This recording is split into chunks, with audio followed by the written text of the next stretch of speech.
Peekaboo! Mga ka-surprise! Bago po ang lahat, Oishi Manju po ba ang trip nyo? Kung yun po ang trip nyo, magstay lang po kayo sa video ito. Pero bago po ang lahat, mga ka-peekaboo, mga ka-surprise, magdi-disclaimer po muna ako. Hindi po ito chest reveal, mga ka-surprise. It is the summer of 2025, mga ka-surprise, and napakainit. But no fret, mga ka-surprise. Linggo po ngayon, and dadalo po tayo sa Kristiyanong pagpupulong mamaya. Kaya, ibo-button up po natin itong ating suot-suot, mga ka-surprise, para medyo semi-formal naman tayo. But for now, since napakainit, pabayaan nyo na, mga ka-surprise. Wala naman po akong tinatagong boobs, kaya okay lang. So ito na po tayo, huwag na po tayo lumayo, mga ka-surprise. Moshi Manju po ba, mga ka-surprise? Nostalgic feeling po ba? So ito na po yun, Moshi Manju 2025 reveal. Ano nga ba yung lasa niya? Nagbago nga ba in everything? Pero another disclaimer, mga ka-surprise, hindi po ako pro, hindi po ako nagagaling-galingan, hindi po ako sino ba yun? O basta whoever he is na expert sa mga panlasa, ganon. Anthony Bourdain. Ito na, mga ka-surprise, titingnan ko lang itong Moshi Manju. And if you've been following my vlog recently, mga ka-surprise, meron po akong vlog ng about sa mga manju. Ayan, talagang nagkalat po sila ngayon. And ang manju po sana na bibilin ko for today is yung manju na 10 yen king. Yung may cheese siya, mga ka-surprise. May cheese siya, mga ka-surprise. Yung kakagatin mo siya and then papahabain mo ng ganun kahaba. And then sa shop nila, mga ka-surprise, mga ka-peekaboo, meron pa pong challenge doon na kung gaano kahaba yung cheese, ganon. But anyway, so ayun nga po, mga ka-surprise, nabitin po pa kayo sa mga manju na yun dahil hindi tayo nag-taste test, ganon. Well, nag-promise po ako sa inyo, mga ka-surprise, na hindi ko po kayo gagawin ng mga mukbang videos, hindi po ako ganon. Hindi po ako nangiinggit, mga ka-surprise. Nagpabili po yung mother ko ng manju na ito, Oishi Manju. And ayan, naisip ko na i-vlog ko na lang, mga ka-surprise. And para na rin malaman natin kung ano nga bang lasa nito 2025. Ganon. Kasi di ba parang ano na to, way back then to kasabayan ito ng rice in a box. So kung meron po kayong rice in a box craving ngayong 2025, panoorin nyo rin po yung mga vlogs ko about sa rice in a box. But for now, dito po tayo, wag po tayong lalayo. Dito lang po tayo sa Moshi Manju.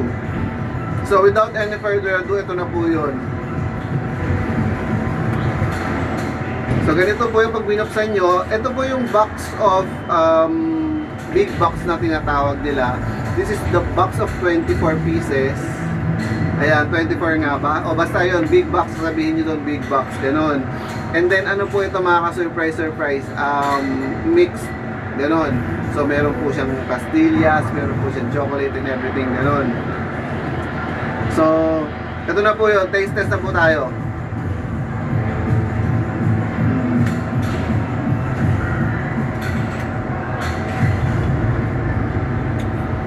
Itago na nga natin. Kasi nasa ano tayo, video okay booth. Baka bawal kumain dito. Masita tayo. So ayun, mga surprise.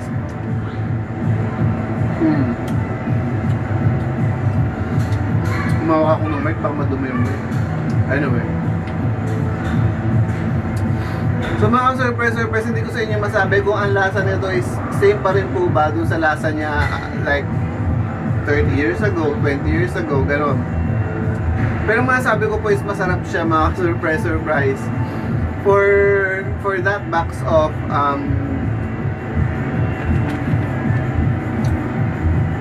for this box, it cost me around 130 pesos, mga surprise.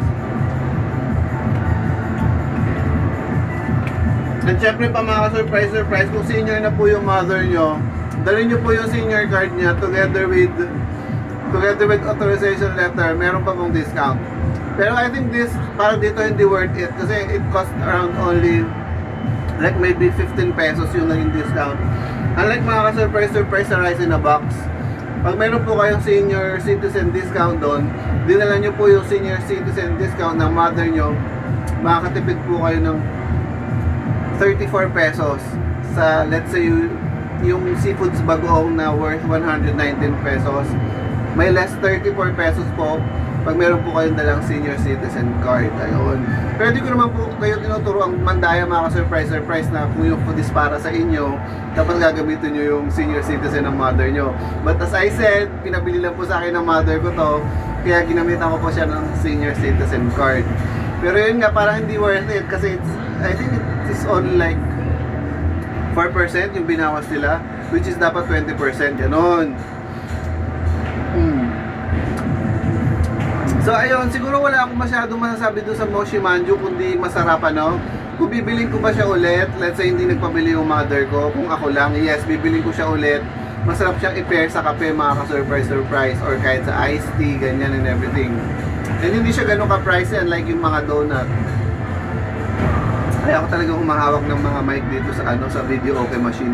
Nasa video okay machine po tayo mga ka-surprise, ayan. Kaya ako humahawak ng mic kasi parang feeling ko dumi-dumi ng mic. But anyway, so ayun, masarap po yung Moshi Manju sa, what do you call that? Sa coffee. Ayan. And ayun nga, affordable siya compare sa, let's say, bibili ka ng donut, ganon, sa Mr. Donut and everything. I really don't like donuts, ganon. Parang feeling ko, ang mahal-mahal niya para sa piece of bread, gano'n. Ewan ko mga surprise, either poor lang talaga ako o talagang, ewan ko, or wala akong pabili, gano'n. But anyways, mga ka-surprise, mga ka-peekaboo, yun lang po muna, and hindi ko na po papahabain yung video.